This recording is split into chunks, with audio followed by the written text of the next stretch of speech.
Hi, I'm Miss Yost with Yost Group, and today we are going to talk about the current market and all of the things that have been going on in the media. So stay tuned.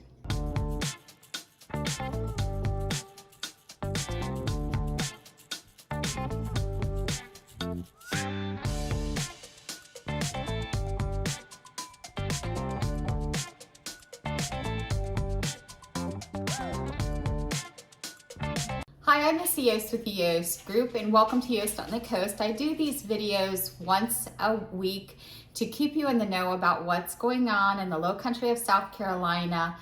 Today we are going to take a little bit of a break from that, and we're going to talk about the current market and what it means for you.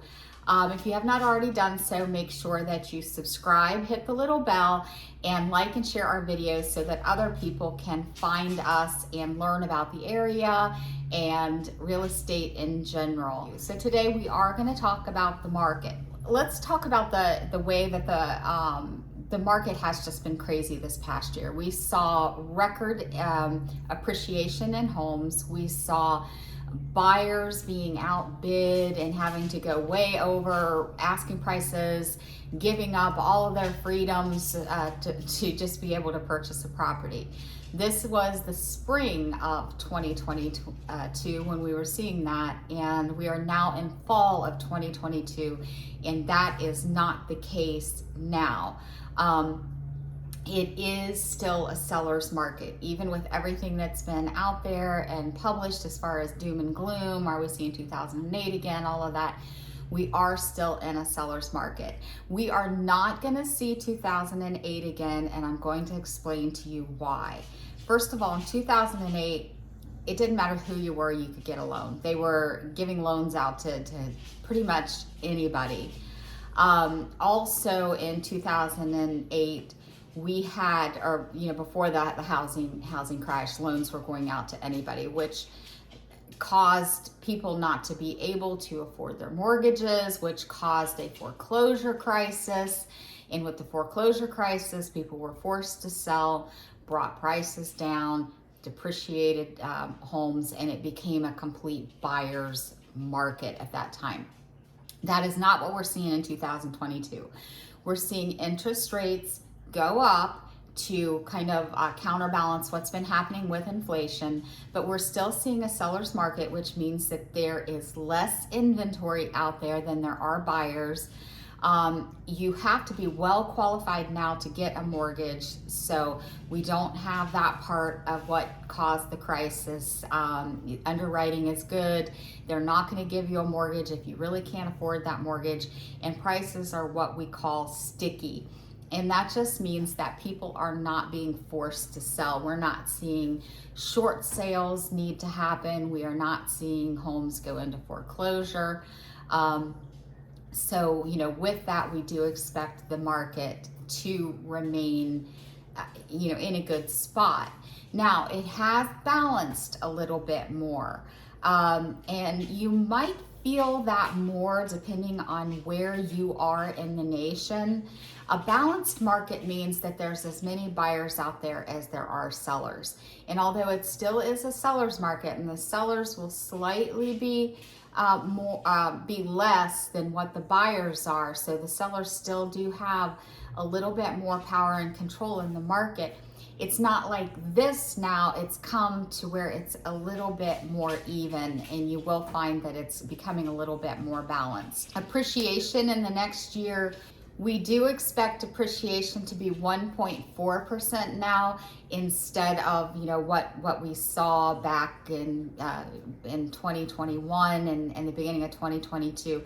We've seen most of our appreciation already happen this year in the first half of the year, and so this year we are seeing about 14.1% in appreciation, and that's according to a Zillow study. And Zillow is predicting that in 2023 we will see appreciation of about 1.4%. So all of you people that are out there waiting for the prices to all come down, it doesn't look like it's going to happen. Now, there is one study out there that you might find that shows that homes are going to depreciate. but we have 75% of all of the experts out there predicting that homes will appreciate somewhere between 2 and 4% for 2023.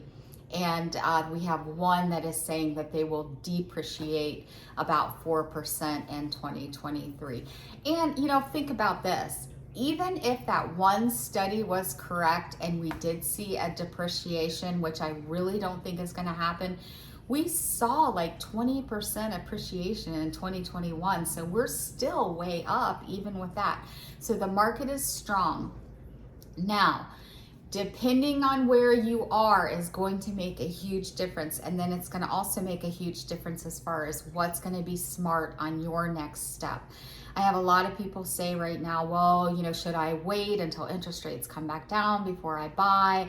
You know, I'm scared about the interest rates. I don't know what's going to happen. And here's the thing. Interest rates are up a little bit right now, but they're not going to stay there. So even if you go in at the interest rate now and you wait until they're expected to come back down, which right now the analysts are saying that we'll probably start seeing them come back down about August, September of 2023. So say you buy right now and you're buying at the higher interest rate and you wait until they come back down to refinance, you're going to be in a better position because you're not going to be hitting the market when all of the buyers hit the market.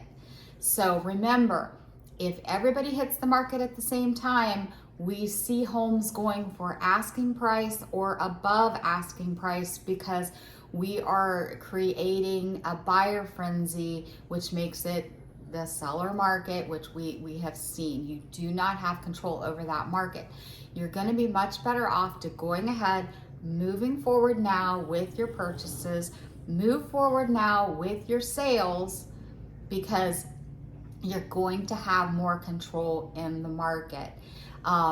We don't know what's going to happen a year from now. You know, we just know what's expected to happen a year from now. It's all the people who were back in, say, January, February of this year that they were like, well, I'm going to wait until there's more inventories and all the buyers go away before I buy. A lot of those people are really wishing that they had just went ahead and bought back then, because at that time we saw interest rates at, 3%, 4%, and now we're seeing them up higher. But remember, we'll adjust back down eventually. So just don't wait for the perfect opportunity, because it's not going to come. Interest rates, what's going to happen to them? Right now, we do look for the feds to maybe raise them again here in the future. Eventually, when they know that the inflation is under control, they'll start adjusting back. Now, what the feds do with adding to the interest rate, that does not directly affect the mortgage rates. What affects the mortgage rates are how many buyers there are out there trying to borrow money. If the mortgage companies see that the amount of applications go down, they will often lower their interest rates regardless of what's going on with the prime. So keep that in mind.